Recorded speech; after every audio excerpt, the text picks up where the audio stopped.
Hi guys, welcome back to the Library of Alexandria. And today guys, today is going to be my September TBR.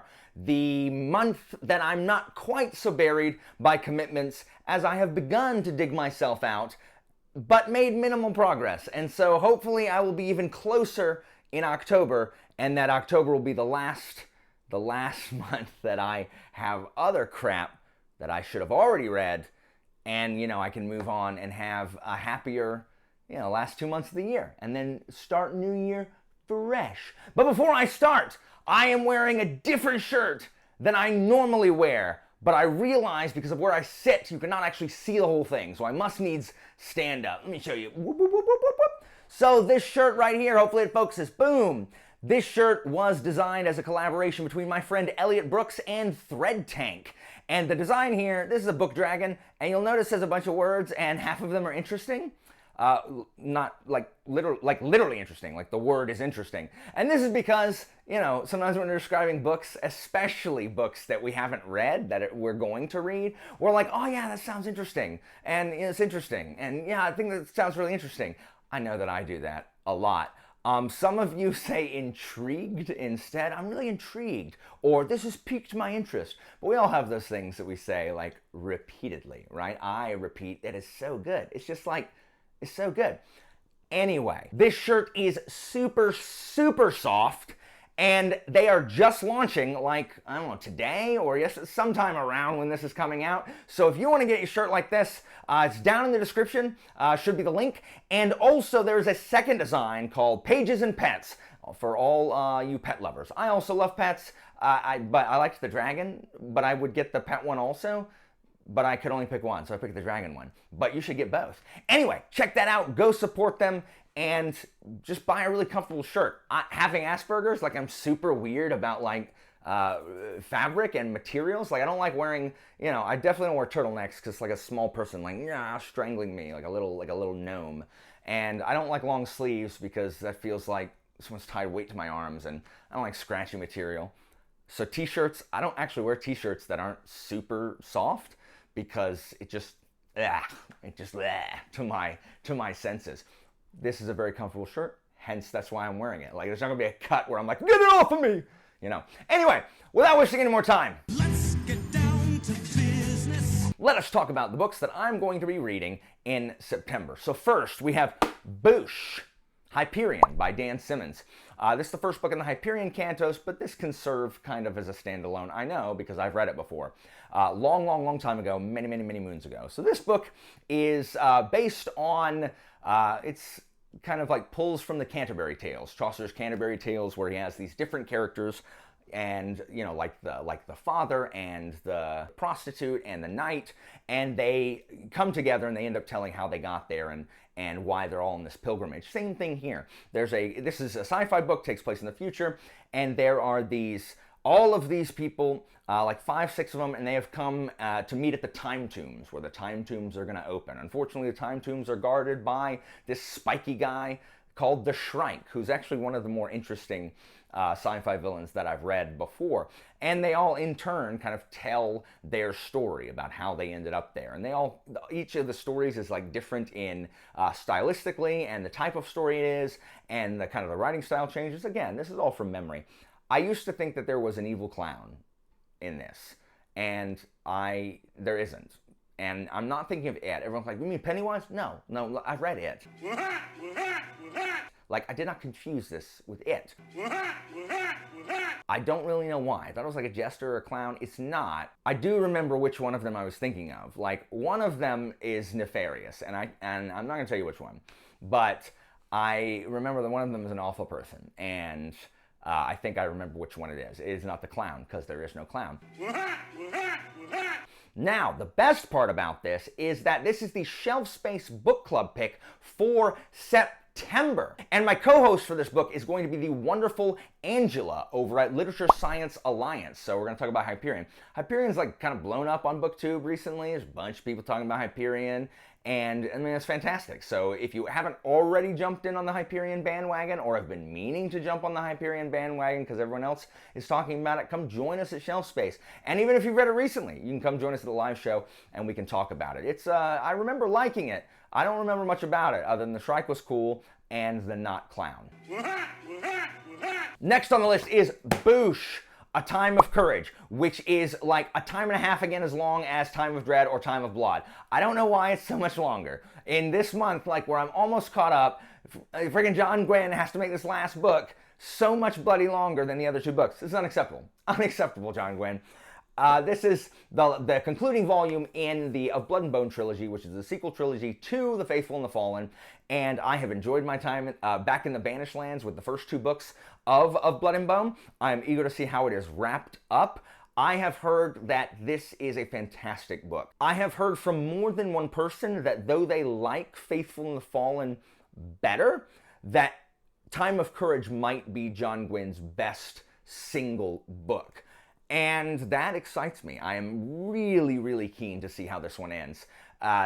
I can't really talk too much about it because it'll spoil, the first two books, but I'm excited to see where he goes with these characters. I'm excited to see how the story is resolved. And once I am done, I will have completed all of John Gwynne's catalog of books. I will have read every John Gwynne book, and, I can just wait patiently like everybody else for the next one. I will also be reading the next Brian McClellan Powder Mage novella. This one is called Servant of the Crown. So I have read two of the novellas leading up to my continuation of the Powder Mage trilogy. And Siege of Tilper I hated, but Forsworn I actually really enjoyed. So I am hoping that Servant of the Crown will lie more on the Forsworn side than the Siege of Tilper side. The problem is that Forsworn was about Erica, Tomas's eventual wife and Taniel Two Shot's mom, while Servant of the Crown is about Tomas. And I love Tomas. He is my favorite character by far in the Powder Mage universe, but he was in Siege of Tilper, and I didn't like it. So I'm hoping that Servant of the Crown will be better. I think it's him and Erica combined. Taniel is not yet in it. I hate Taniel. I'm going to struggle through those novellas, but I do love Tomas, so I'm hoping that this one is good and that Siege of Tilper is just a fluke that literally no one ever looked at until it saw the light of day because, no one could tell him, like, hey, change the dialogue. Tomas, where have I heard that name before? Please. Guys, that and where was I? Ah, yes. Killing you they're the two worst lines of dialogue that I've read since being on BookTube, and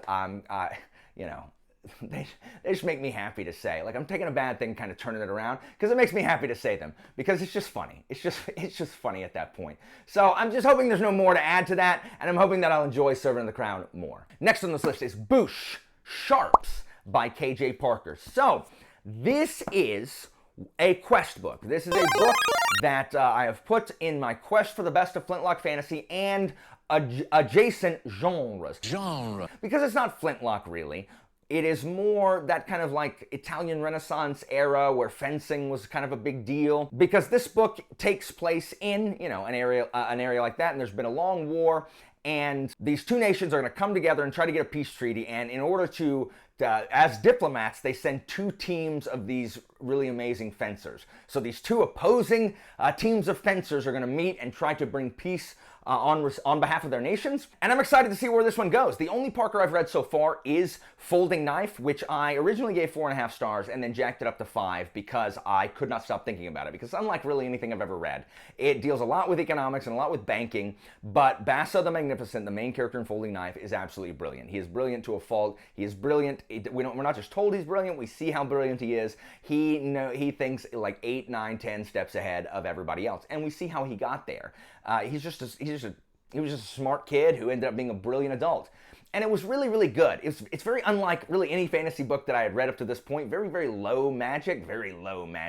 But it was fantasy. And from what I understand, KJ Parker has kind of a certain style and a certain kind of character where the protagonists are you know, kind of cynical and not the greatest people. Like, KJ Parker's style in general is just really kind of cynical, because Folding Knife doesn't really look through things in the lens of like, oh, look how much better we can be. It's like, well, this is how it is, and we're gonna make the best of the way it is. It's not gonna be any better, so why waste time on idealism?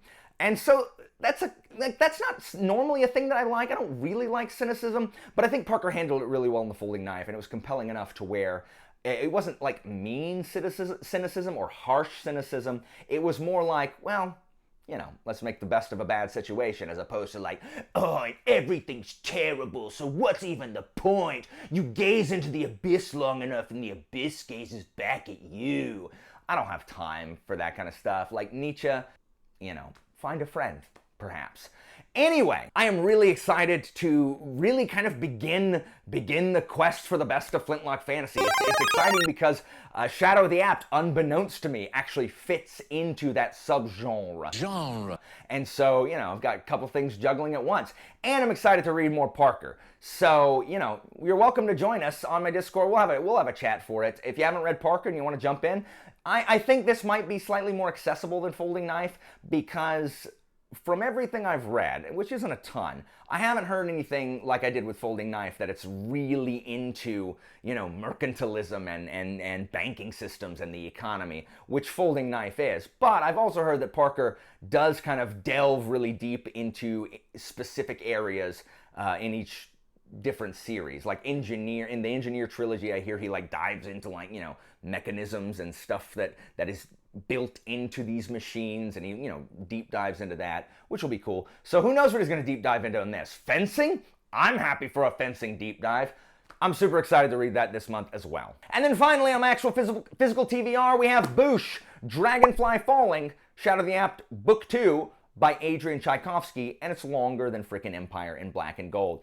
So, if you read Empire of Black and Gold, you too are hopefully excited to go into this second book. It was so good. I loved it. Me and Diamond, the 5-star strumpets with Empire of Black and Gold. Most everyone who read it along with the read-along really enjoyed it. I think the lowest anyone I've seen gave it was 3.5 stars, which is fantastic.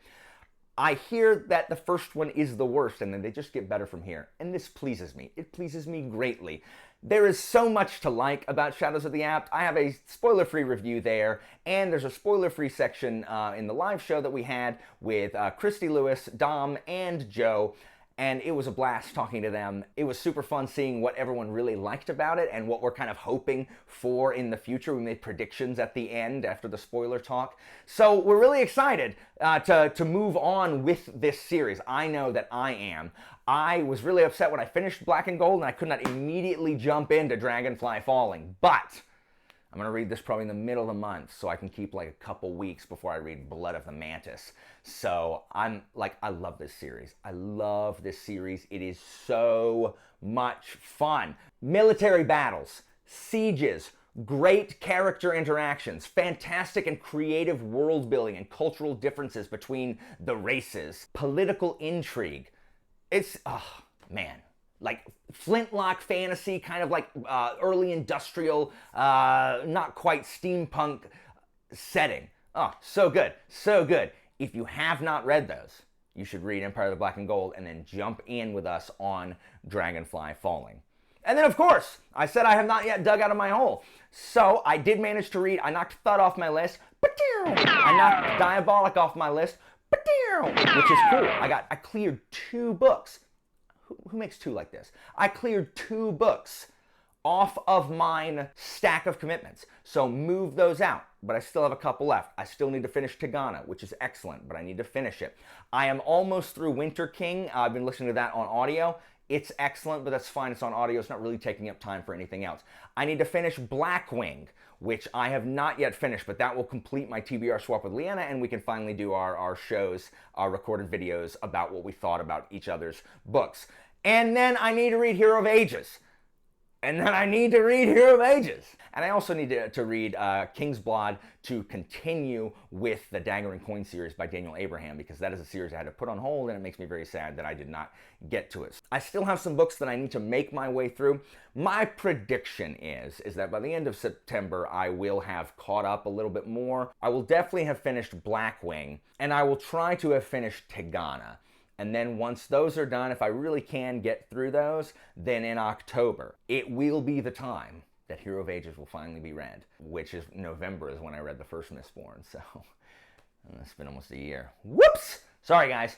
Anyway, that is all for me today, guys. Please, if you want to join in any of these read-alongs, information about my Discord, the Shelf Space Discord, is down in the description, as well as information about my Patreon. Let me know in the comments what you're planning on reading in September, if you're planning on joining us for any of these read-alongs, and I will see you next time, guys.